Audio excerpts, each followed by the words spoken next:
Okay, so I'm back and haven't done a lot of these Royals videos recently.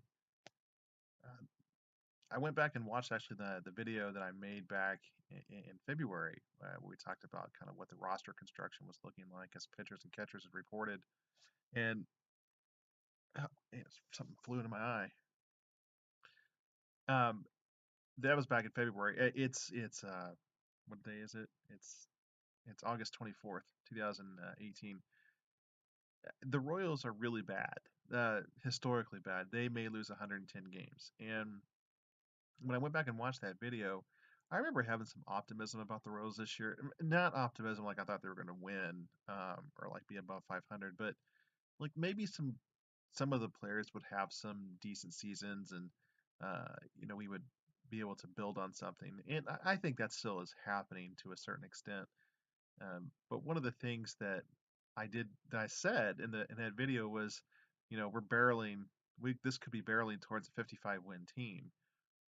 So in 55 wins, that means what is that? 107 losses. Yeah. So the Royals are on pace, I think, to lose 108 games right now, maybe 109. So right in there were what I kind of thought would happen. Um, so where do we go with the Royals from here? Obviously, they've made a lot of trades this season. They've traded Herrera, they traded Moustakas, John Jay. They still have some of their players like Escobar and Lucas Duda, who obviously those two guys will not be around next year. And the Royals really going to have to go with their younger guys. They're not going to turn this around by signing free agents or anything like that. And ironically, you know, Moustakas couldn't find a home in the offseason this past year, and the Royals re-signed him to a 1 year, or I was thinking it was a 2 year deal, but they traded him. There's even talk of Moustakas re-signing with the Royals in the offseason. They could probably get him for a multi-year deal for not that much. I don't know if that's the way the Royals want to go, but um, I would be okay with that. Moustakas is he's a future Royals Hall of Famer, and he's got a tremendous place in the hearts and souls of the Kansas City fans. So tonight, actually, the Royals something actually pretty good happened. They had a 3-0 lead over the Cleveland Indians. Salvador Perez hit another home run. He's got like 22, 23 home runs this year. Brandon Maurer blew the game in the eighth inning and giving up a go-ahead home run to the Indians. But then Ryan O'Hearn and Hunter Dozier walked it off back to back in the bottom of the ninth. Two back-to-back home runs, and Royals won 5-4, which is interesting that I think the reason why I wanted to make this video again, I hadn't made a whole lot of these. But the reason I wanted to get back on here and make this is because in that previous video I did way back in February, the main point of that video is to talk about Hunter Dozier and Ryan O'Hearn, how those are the guys that the Royals need to be playing every day in 2018. And they didn't. I mean, Hunter Dozier got some playing time quite a bit. He didn't hit that well. He hit some home runs. And O'Hearn wasn't called up until the last 2 or 3 weeks ago, and he's already hit 6 or 7 home runs. He's hitting in the low 200s, but his on base is high relative to his batting average, and he's slugging like over 560. It's ridiculous. I mean, his OPS is like the highest on the team. That's what happens when you hit home runs. And Ryan O'Hearn has power. He has 6 home runs. That's right. But one of the things that's really interesting about Ryan O'Hearn, he's got good power. He's got a tremendous swing, and he's got a very level swing, and he generates power to all fields. 3 of his home runs went straight to right field or straight to left field, and the other three, I don't know if the other three were pulled or not, but or maybe hit the center, but 3 of his home runs have been opposite field home runs, and they haven't been cheapies either. I mean, you hit it out of Kauffman Stadium, the opposite way, you've done something pretty remarkable there. And to be fair, Hunter Dozier's home run to win the game was also an opposite field shot. He's a right-handed batter, so it went out to right field. Um, so that's something that I think the Royals can build on. And watching those highlights tonight, because I don't watch the Royals anymore on a day-to-day basis, but I follow them. I still pay attention. This is something the Royals can build on. It sounds ridiculous with a team that with the record that they have here on August 24th, when they have no shot. they basically have no shot to avoid 100 losses, which is that's pretty bad. But this is something that the Royals can definitely build on going forward. These two guys, um, and the thing that I liked about the lineup tonight was that the Royals played everybody who's going to be a part of the rebuild slash future. Um, they played O'Hearn at first. They played Dozier at third. They played Mondesi at short. Merrifield at second. They played Phillips in center field. They weren't running Drew Butera out there as designated hitter. They weren't doing that. Lucas Duda was the DH tonight, or I think he was the DH. Maybe he was first baseman and O'Hearn was the DH. Regardless, O'Hearn was playing, and Phillips was in center field. I love Brett Phillips as a defensive center fielder, and he's shown some flashes with the bat. He hasn't hit that well since coming to the Royals, but he's absolutely scalded the ball when he does hit it, when he doesn't strike out. So he's got to work on his contact a little bit. I think he's going to turn into a pretty good hitter. And of course, you got Gordon and Bonifacio in the corner outfield spots. Um, Solaire is on the DL, and then Brian Goodwin, who we got from the Nationals. Brian Goodwin's actually the guy I'm the most excited about. And next year is going to be really interesting to see what the Royals do.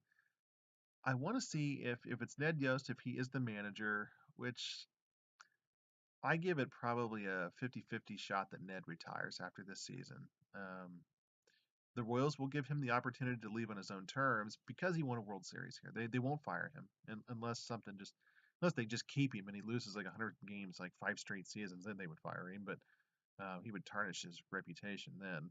Um, the Royals will let him walk away on his own terms. That's what happens when you win a World Series in Kansas City. Well, they didn't really let Hauser do it.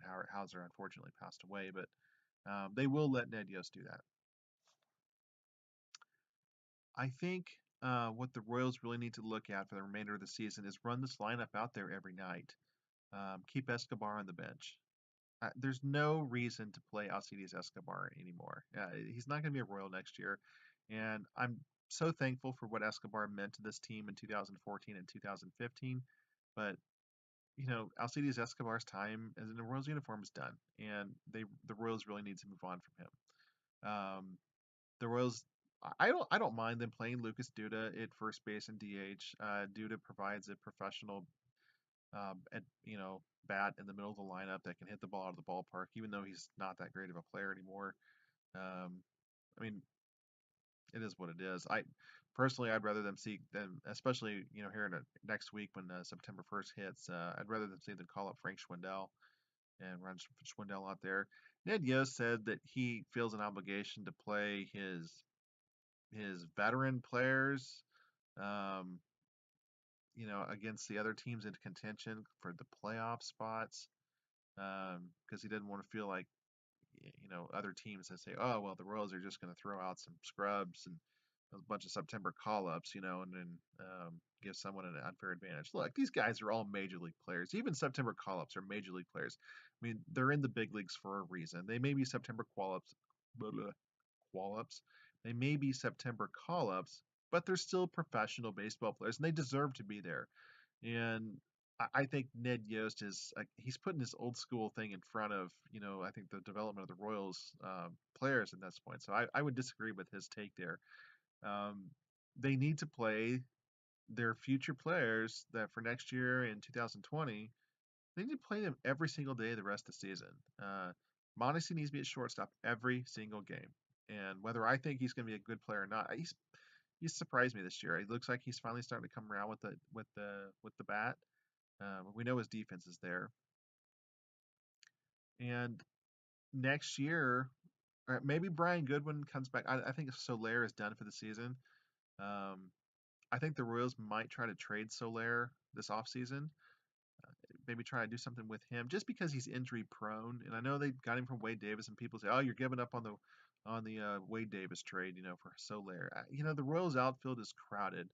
And Gordon's under contract still. Bonifacio obviously hasn't hit arbitration yet.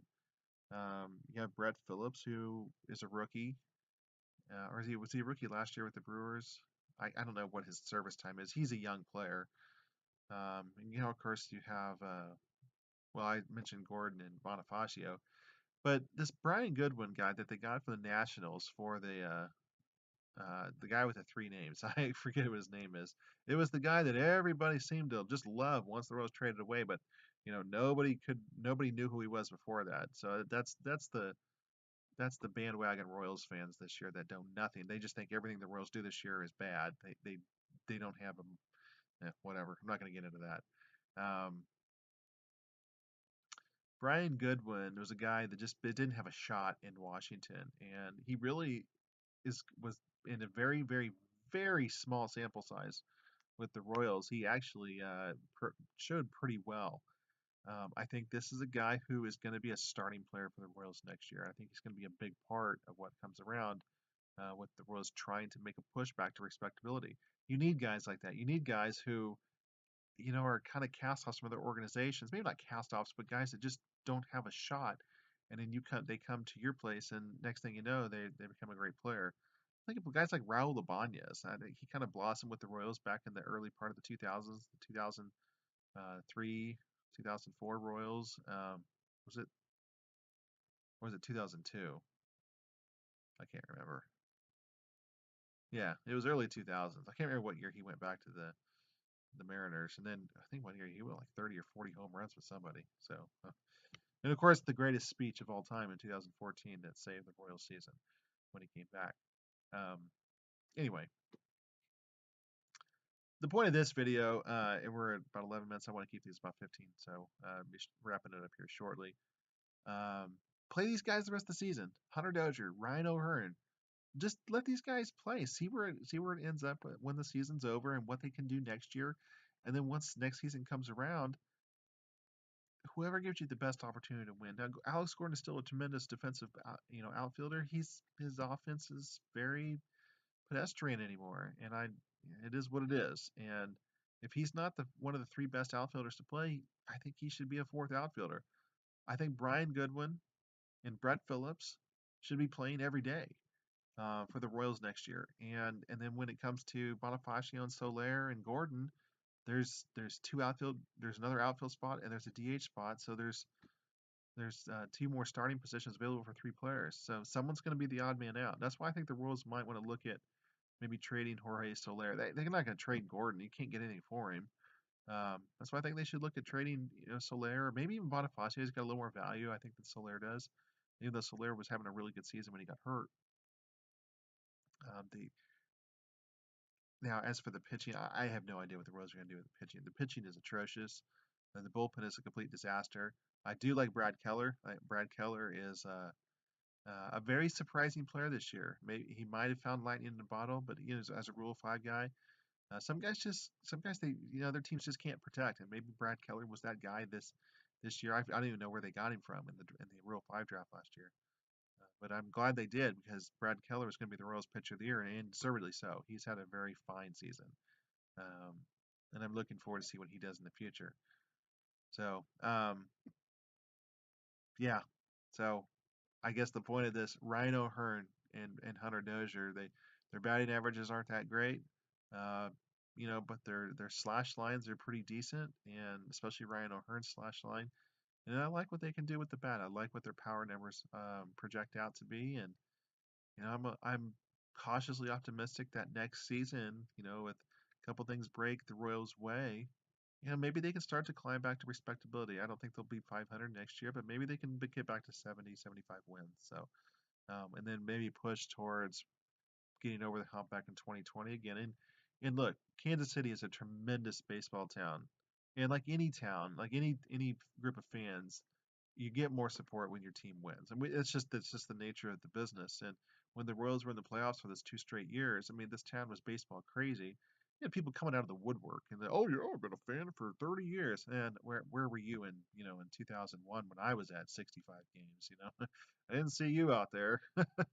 So, yeah, during the whole end, yeah, that was a fun season for sure. Uh, Trading Jermaine Dye for Nefe Perez. Yeah, man, that was a bad night. I remember that like it was yesterday. And so does Soren Petro. But that's a whole nother story. Um, well, thanks for watching this. I do love the Royals. I love making videos about the Royals, and um, we'll see what they do from going forward. So the season's almost done, just another month to go, and we'll put this season behind us and look forward to spring, where in spring training anything can happen. So thanks everybody for watching.